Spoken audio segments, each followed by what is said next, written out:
Hello बच्चों आज की इस वीडियो में मैं डिस्कस करूंगा आपके साथ जो CUET का इकोनॉमिक्स डोमेन है उसमें जो सबसे पहला यूनिट आपका माइक्रो इकोनॉमिक्स का आता है वो है इंट्रोडक्शन। इस इंट्रोडक्शन यूनिट के अंदर बेसिकली आपको माइक्रो इकोनॉमिक्स के कुछ क्वेश्चंस पूछता है जो मैं आज आपको सारे वन शॉट इस वीडियो में करवाने वाला हूँ। तो आप इस वीडियो को बस ध्यान से मेरे साथ साथ देखते रहना। इसमें लगभग हमारे को 16-17 पॉइंट्स टोटल डिस्कस करने होते हैं जो इसमें इस चैप्टर से पूछ लेते हैं। तो फटाफट से शुरू करते हैं बिना टाइम वेस्ट करें। तो देखो बच्चों, सबसे पहले इसमें हमारा पॉइंट है माइक्रो इकोनॉमिक्स कि आखिर माइक्रो इकोनॉमिक्स क्या होता है। अब माइक्रो इकोनॉमिक्स आप में से बहुत सारे बच्चों ने शायद ये शब्द पहले सुन रखा होगा। माइक्रो इकोनॉमिक्स का मतलब है कि ये इकोनॉमिक्स का एक ऐसा पोर्शन है जिसमें हम इंडिविजुअल्स की स्टडी करते हैं। किसकी स्टडीज़ करते हैं? इंडिविजुअल यूनिट्स की स्टडी करते हैं।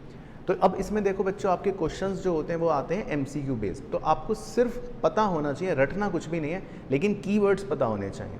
तो माइक्रो इकोनॉमिक्स जो है वो ब्रांच है इकोनॉमिक्स की जिसमें हम किसकी स्टडी करते हैं? इंडिविजुअल यूनिट्स की स्टडी करते हैं।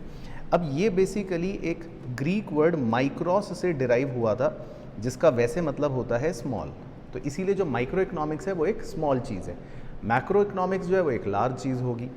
अब माइक्रो इकोनॉमिक्स के टूल्स हमें पता होने चाहिए। इसके दो टूल्स होते हैं बच्चों, डिमांड एंड सप्लाई। फिर माइक्रो इकोनॉमिक्स को हम दूसरे नाम से जो जानते हैं उसका दूसरा नाम होता है प्राइस थ्योरी।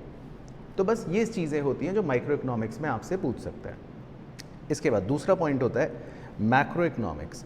अब मैक्रो इकोनॉमिक्स जो है वो बेसिकली वो ब्रांच है इकोनॉमिक्स की जो इकोनॉमी को एज अ होल डील करता है, यानी कि इकोनॉमी को एग्रीगेट में डील करता है। अब मैक्रो इकोनॉमिक्स जो है ये मैक्रोज वर्ड से वैसे डिराइव हुआ था। मैक्रोज का मतलब हो गया लार्ज, तो इसीलिए मैक्रो इकोनॉमिक्स जो है वो एक लार्जर एस्पेक्ट है। अब इसके भी टूल्स होते हैं। तो मैक्रो इकोनॉमिक्स के जो टूल्स होते हैं वो होते हैं एग्रीगेट डिमांड और एग्रीगेट सप्लाई, ये दोनों इसके टूल्स होते हैं। और इसका भी एक ऑल्टरनेटिव नेम होता है जो होता है इनकम एंड एम्प्लॉयमेंट थ्योरी। तो ये हो गया मैक्रो इकोनॉमिक्स। अब आता है पॉइंट कि आखिर इकोनॉमी क्या होती है। What is economy? तो इकोनॉमी का मतलब है बच्चों कि इकोनॉमी एक सिस्टम है। क्या है? सिस्टम जो लोगों को काम करने का साधन प्रोवाइड करती है और लोगों को अपॉर्चुनिटी देती है कि वो पैसा कमा सकते हैं। तो ये बात इसमें बस आपको याद रखनी है कि which provides people means to work and earn a living, यानी कि वो लोगों को काम करने का अवसर देती है और पैसा कमाने का मौका देती है। अब इसमें दो तरह की इकोनॉमी की बात हो सकती है, तो इसलिए ये भी पता होना चाहिए। एक होती है ओपन इकोनॉमी। ओपन इकोनॉमी का मतलब होता है कि जिसका बाकी सारे देशों के साथ इकोनॉमिक रिलेशन है, लेकिन एक अगर जिसका किसी के साथ कोई रिलेशन नहीं है उसको हम कह देते हैं क्लोज्ड इकोनॉमी। तो ये इकोनॉमी का मतलब होता है। अब इसमें भी कुछ और टाइप्स बन सकते हैं। एक को बोलते हैं हम फ्री मार्केट इकोनॉमी या कैपिटलिस्ट इकोनॉमी, और दूसरे को हम बोलते हैं सेंट्रली प्लान्ड या सोशलिस्ट इकोनॉमी। कैपिटलिस्ट इकोनॉमी का मतलब बच्चों होता है कि यहाँ पर जो हमारे रिसोर्सेज हैं उनके ओनर प्राइवेट सेक्टर वाले होते हैं, क्योंकि उनका मोटिव है पैसा कमाना, प्रॉफिट कमाना। तो यहाँ पर जितने भी डिसीजंस होते हैं या प्रॉब्लम्स सॉल्व की जाती हैं वो प्राइस मैकेनिज़्म के थ्रू होती हैं। प्राइस मैकेनिज़्म का मतलब होता है जहाँ पर डिमांड और सप्लाई इंटरसेक्ट करेंगे, है ना, उस तरह से प्राइस को डिटरमाइन किया जाता है। जबकि सोशलिस्ट इकोनॉमी जो होती है वहाँ पर सारे डिसीजंस सरकार यानी कि स्टेट लेती है, और यहाँ पर सारी प्रॉब्लम्स को सॉल्व भी कौन करता है? गवर्नमेंट करती है, क्योंकि यहाँ पर पब्लिक वेलफेयर जो है वो हमारा मेन मोटिव होता है। तो आपको कीवर्ड्स याद रखने, सोशलिस्ट में पब्लिक वेलफेयर और कैपिटलिस्ट में प्रॉफिट मोटिव, और प्राइवेट सेक्टर यहाँ पर सारे रिसोर्स कंट्रोल करता है, जबकि सोशलिस्ट के अंदर गवर्नमेंट सारे रिसोर्सेज को कंट्रोल करती है। फिर एक छोटा सा कॉन्सेप्ट होता है मिक्स्ड इकोनॉमी का। मिक्स्ड इकोनॉमी हम कह देते हैं जिसमें कैपिटलिस्ट और सोशलिस्ट दोनों का मिक्सचर है। अब आता है इसके अंदर एक बड़ा ही इंटरेस्टिंग टर्म स्केरसिटी। अब स्केरसिटी का मतलब हमें पता है कि स्केरसिटी का मतलब किसी भी चीज़ की कमी, राइट। लेकिन हम इकोनॉमिक्स में जब बात करते हैं कमी की तो हम यहाँ पर रिसोर्सेज के बारे में बात करते हैं। तो इसीलिए हम ऐसा कहते हैं कि स्केरसिटी का मतलब है जब डिमांड ज़्यादा है और सप्लाई कम, किसकी? रिसोर्सेज की, तो इसको बोल देते हैं स्केरसिटी। अब किसी भी इकोनॉमी के अंदर जब स्केरसिटी होती है तो वहाँ पर कुछ प्रॉब्लम्स होती हैं। हर इकोनॉमी में सेंट्रल प्रॉब्लम्स भी होती हैं। तो पहली चीज़ तो ये कि आखिर इकोनॉमिक प्रॉब्लम है क्या। तो ये कीवर्ड है प्रॉब्लम ऑफ चॉइस, यानी कि हर इकोनॉमी के अंदर प्रॉब्लम ऑफ चॉइस आती है और इनफैक्ट हर इंसान के भी जीवन में प्रॉब्लम ऑफ चॉइस आती है। आपको भी सुबह उठ के सोचना पड़ता है कि मैं ये कपड़े पहनूं या ये कपड़े पहनूं, तो चॉइस की प्रॉब्लम आती है। इसी तरह इकोनॉमी को भी चॉइस की प्रॉब्लम आती है कि भाई हम क्या करें। अब ये चॉइस की प्रॉब्लम क्यों आती है, इसके 3 रीजंस होते हैं जो आपको याद रखने हैं। एक तो अनलिमिटेड ह्यूमन वांट्स, इंसान की इच्छाएं अनलिमिटेड होती हैं। दूसरा लिमिटेड रिसोर्सेज, अब इनको सेटिस्फाई करने के लिए जो रिसोर्सेज होते हैं वो लिमिटेड होते हैं, हमारे पास कम होते हैं। और तीसरा ये कि जो रिसोर्सेज हैं उनके बहुत सारे ऑल्टरनेटिव यूजेस होते हैं, तो इसीलिए हमें चॉइस करनी पड़ती है कि मैं ये करूं, ये करूं, ये करूं, क्योंकि रिसोर्सेज से आप बहुत सारी चीज़ें कर सकते हो। अब अगला पॉइंट है सेंट्रल प्रॉब्लम्स क्या होती हैं। सेंट्रल प्रॉब्लम्स इनको इसलिए कहा जाता है क्योंकि ये मूल समस्याएं हैं जो हर इकोनॉमी में है, और इनको दूसरे नाम से हम problem of allocation of resource भी कहते हैं। यानी कि हमारे देश में रिसोर्सेज तो हैं पर इनको हम लगाएंगे कहाँ। तो इसमें 3 प्रॉब्लम्स होती हैं बच्चों, जो सेंट्रल प्रॉब्लम्स होती हैं। पहली होती है क्या बनाएं, यानी व्हाट टू प्रोड्यूस। इसमें हमारे को 2 चीज़ों के बीच में मेनली चॉइस करनी पड़ती है, या तो कंज्यूमर गुड या कैपिटल गुड, है ना। तो ये ध्यान रखना है। तो इसमें हम ये देखते हैं कि क्या गुड्स बनेंगे, which goods should be produced, और कितने बनेंगे। तो ध्यान रखना इसके अंदर 2 बातों को कवर किया जाता है कि क्या बनाएं और कितना बनाएं। तो इसको बोलते हैं व्हाट टू प्रोड्यूस। दूसरी प्रॉब्लम होती है हाउ टू प्रोड्यूस, यानी कि कैसे बनाएंगे। अब प्रोडक्शन की 2 तरह की टेक्निक्स होती हैं, एक है मशीन वाली जिसको कैपिटल इंटेंसिव बोलते हैं, एक है मजदूरों वाली जिसको लेबर इंटेंसिव बोलते हैं। तो दोनों के अपने फ़ायदे नुकसान होते हैं। कैपिटल इंटेंसिव से काम जल्दी होगा लेकिन अनएम्प्लॉयमेंट होगा, लेबर इंटेंसिव से काम थोड़ा धीरे होगा लेकिन एम्प्लॉयमेंट बढ़ेगा। तो इकोनॉमी को चूज़ करना पड़ता है कि हम कैसे बनाएं। तो ये प्रॉब्लम हो गई हाउ टू प्रोड्यूस। तीसरी प्रॉब्लम होती है फॉर हुम टू प्रोड्यूस। इसे ना डिस्ट्रीब्यूशन की प्रॉब्लम भी कहते हैं, क्योंकि जब हमारा आउटपुट बन गया तो हमें दिक्कत ये आती है कि ये आउटपुट हम किसे डिस्ट्रीब्यूट करें, अमीर को या गरीब को। इसीलिए इस प्रॉब्लम का नाम है फॉर हुम टू प्रोड्यूस, यानी कि किसके लिए बनाएं, किसके लिए। तो इसमें 2 तरह के डिस्ट्रीब्यूशन के एंगल्स देखे जाते हैं। एक तो मैंने आपको बता ही दिया, पर्सनल डिस्ट्रीब्यूशन। पर्सनल डिस्ट्रीब्यूशन मतलब वही रिच या पुअर, दोनों में से किसको डिस्ट्रीब्यूट करें। लेकिन दूसरा होता है फंक्शनल डिस्ट्रीब्यूशन। फंक्शनल डिस्ट्रीब्यूशन का मतलब होता है कि जो हमारे फैक्टर्स ऑफ प्रोडक्शंस हैं, लैंड, लेबर, कैपिटल और एंटरप्रेन्योर, तो इनमें से किस फैक्टर को कितना आउटपुट दें हम। भाई लैंड वाले को रेंट देना है, लेबर वाले को वेजेस देनी है, कैपिटल वाले को इंटरेस्ट देना है, एंटरप्रेन्योर वाले को प्रॉफिट देना है। तो किसको कितना देंगे, तो ये भी वही प्रॉब्लम है फॉर हुम टू प्रोड्यूस। तो 2 तरह से इसमें डिस्ट्रीब्यूशन की प्रॉब्लम चल सकती है। फिर आता है बच्चे एक बड़ा ही इंटरेस्टिंग कॉन्सेप्ट, इसका पॉइंट नंबर 8 में है प्रोडक्शन पॉसिबिलिटी कर्व। अब ये बेसिकली क्या है, ये तो एक डायग्राम है, इसको पीपीएफ भी कहते हैं या ट्रांसफॉर्मेशन कर्व भी कहते हैं या अपॉर्चुनिटी कॉस्ट कर्व भी कहते हैं, 4 नाम है इसके, लेकिन ये तो एक कर्व है। अब ये कर्व शो क्या करता है, तो यहाँ पे नीचे देख दो, हम ये मानते हैं कि मान लो हमारी इकोनॉमी में 2 गुड्स बनते हैं, ठीक है। अब 2 गुड्स जब बनते हैं इकोनॉमी में तो रिसोर्सेज तो लिमिटेड होते हैं, तो अगर आपको एक गुड का प्रोडक्शन बढ़ाना है तो दूसरे गुड का कम करना पड़ेगा। इस चीज़ को डिपिक्ट करता है ये ग्राफ जिसको पीपीसी कहते हैं। अब क्योंकि ये प्रोडक्शन पॉसिबिलिटी कर्व है तो इसका मतलब है कि ये आपकी क्षमता दिखाता है कि आप कितना प्रोडक्शन कर सकते हो। अब अगर आपके रिसोर्सेज बढ़ गए तो आप ज़्यादा प्रोड्यूस कर पाओगे, तो उस केस में ये पीपीसी राइट की तरफ शिफ्ट हो जाता है, जैसे आप देख रहे हो हल्का सा डॉटेड लाइन। लेकिन अगर आपके रिसोर्सेज कम हो गए, लेट से भूकंप आ गया, फ्लड आ गया, या मशीनों का आउटडेटेड हो गई टेक्नोलॉजी अचानक से, तो फिर ये पीपीसी अंदर शिफ्ट यानी कि लेफ्ट में भी शिफ्ट हो सकता है। बाकी जब आप पीपीसी पर काम करते हो तो उस पॉइंट को कहते हैं फुल यूटिलाइजेशन, क्योंकि इसका मतलब ये है, लेट से आप सी पॉइंट की बात करें तो इसका मतलब आप अपने रिसोर्सेज को पूरी तरह से यूज़ कर रहे हो, फुल कैपेसिटी पे काम कर रहे हो। लेकिन अगर आप एक अंदर वाले पॉइंट पर काम कर रहे हो, लेट से आप यहाँ पर किसी पॉइंट पर काम कर रहे हो, तो इसका मतलब होता है अंडर यूटिलाइजेशन ऑफ रिसोर्सेज, क्योंकि आप अपनी क्षमता का इसका मतलब पूरा उपयोग नहीं कर रहे हो। तो ये भी एक बात बन गई। और तीसरी चीज़, अगर आपको एच पॉइंट पर जाना है, यानी कि आगे वाले पॉइंट को अचीव करना है तो उसके लिए रिसोर्सेज का बढ़ना ज़रूरी है, जो मैंने आपको बताया था। तो उस केस में हम कह सकते हैं कि पीपीसी जो है वो राइट में शिफ्ट हो गया, तो इस वाले शिफ्ट को बोलते हैं राइट शिफ्ट होना। लेकिन अगर रिसोर्स कम हो जाए और पीपीसी अंदर शिफ्ट हो जाता है तो उस वाले शिफ्ट को बोलते हैं लेफ्टवर्ड शिफ्ट होना। तो पीपीसी बेसिकली क्या है, ये कर्व है। अब इसकी प्रॉपर्टीज़ पता होनी चाहिए, अच्छे से रट के जाना, इस पर क्वेश्चन ज़रूर पूछता है कि पीपीसी की प्रॉपर्टीज़ क्या हैं, है ना। तो देखो पीपीसी है डाउनवर्ड स्लोपिंग, पहली बात। डाउनवर्ड स्लोपिंग का मतलब है ऊपर से नीचे आएगा। दूसरा, पीपीसी की शेप होती है कॉनकेव। कॉनकेव मतलब अगर आप कर्व का शेप देखोगे तो ये ऐसा है, थोड़ा सा पीठ इसकी झुकी हुई है, घुमावदार है, तो इस शेप को बोलते हैं कॉनकेव टू द ओरिजिन। तीसरी प्रॉपर्टी ये कि पीपीसी लेफ्ट और राइट में शिफ्ट भी हो सकता है, या तो रिसोर्स बढ़ गए तो राइट में चला जाएगा, रिसोर्स कम हो गए तो लेफ्ट में चला जाएगा। अब इनके खुद के भी रीजंस हैं कि भाई डाउनवर्ड स्लोपिंग क्यों है, तो ये याद रख लेना, क्योंकि एक गुड का प्रोडक्शन बढ़ाने के लिए आपको दूसरे को सैक्रिफाइस करना पड़ता है। अच्छा, पीपीसी कॉनकेव क्यों है, ये बहुत इंपॉर्टेंट रीज़न है, क्योंकि पीपीसी का स्लोप होता है ना।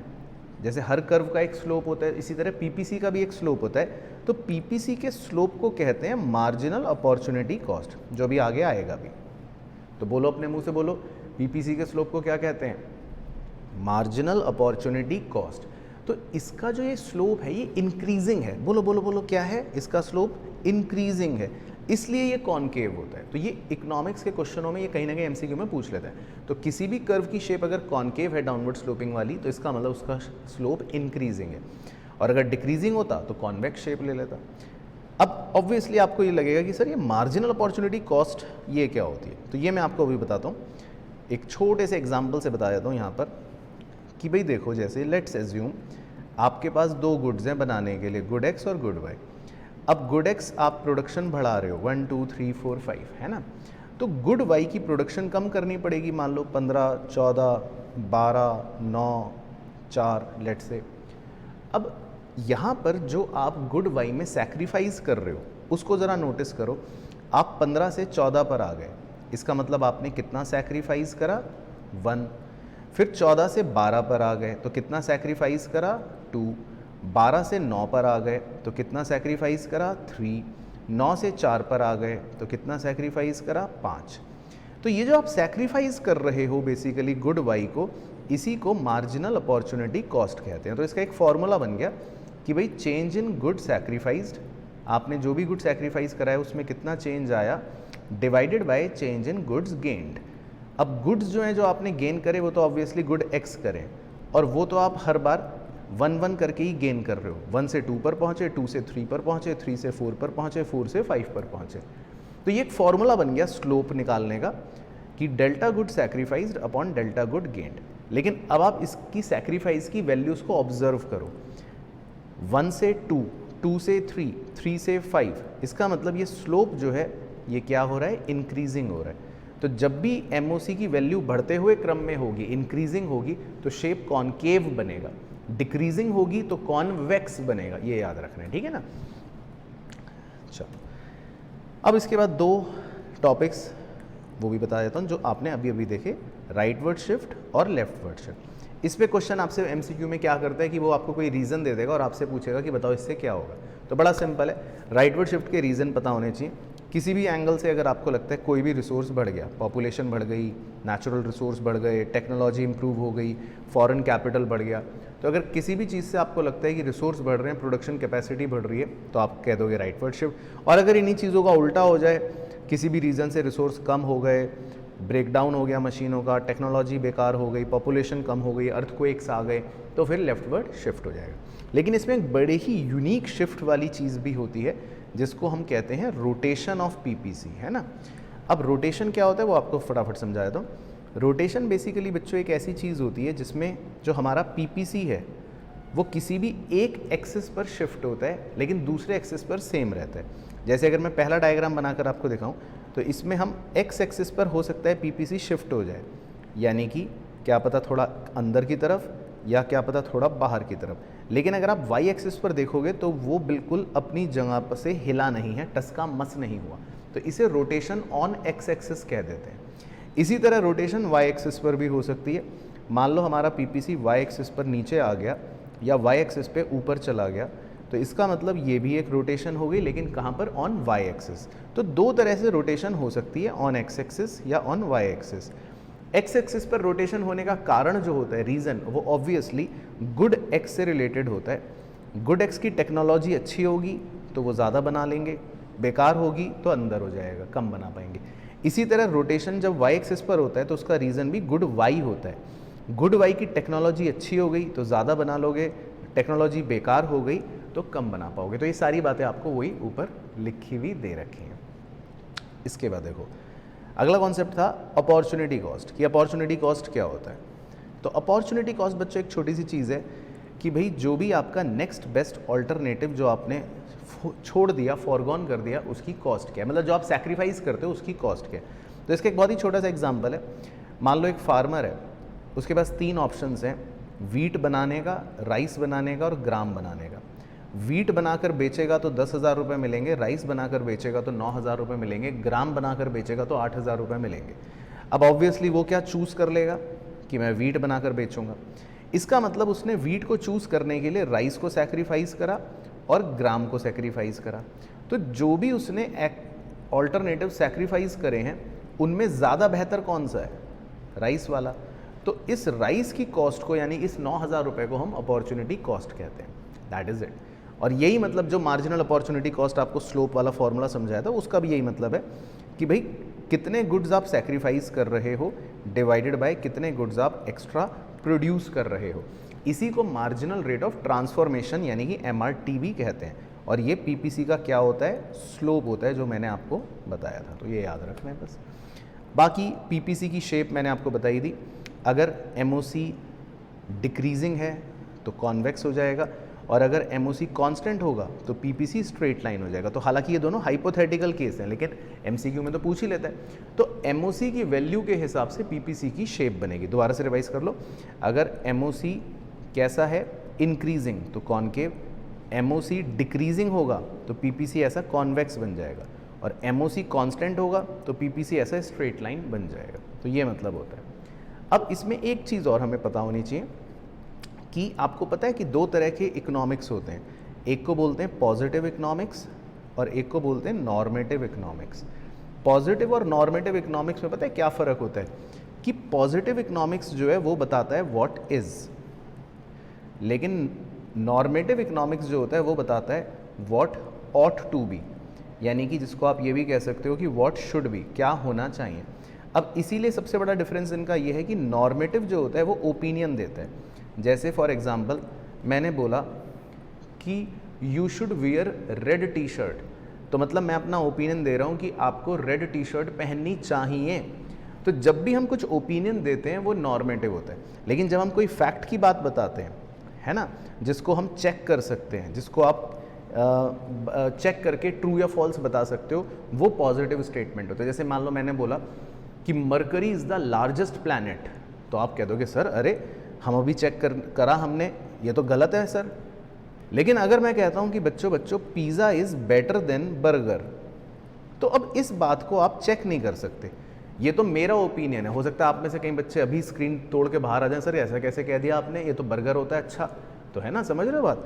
तो जिस चीज़ को हम चेक नहीं कर सकते, जो सिर्फ एक ओपिनियन की तरह लगे, वो नॉर्मेटिव होता है। लेकिन जिस चीज़ को आप चेक कर सकते हो, जो फैक्ट्स बताने के लिए बताई गई बातें होती हैं, या व्हाट इज़ होता है, वो पॉजिटिव होता है। तो ये बेसिकली आपको पता होना चाहिए। तो देखो कुल मिलाकर आपको टोटल ये 17 पॉइंट्स मान लो इस यूनिट 1 में पता होने चाहिए, और कंप्लीट आपके जो भी क्वेश्चन पूछेगा वो इन्हीं पर बेस्ड होंगे कहीं ना कहीं। तो आई होप आपको ये वीडियो पसंद आई होगी। बाकी कोई भी अगर क्वेरी है तो कृपया नीचे कमेंट कर देना, और वीडियो अच्छी लगी हो तो लाइक भी ज़रूर कर देना। बाकी मुलाकात करूँगा आपसे नेक्स्ट वीडियो में, तब तक अपनी नॉर्मल पढ़ाई करते रहना और अच्छे से स्वस्थ रहना और मस्त रहना।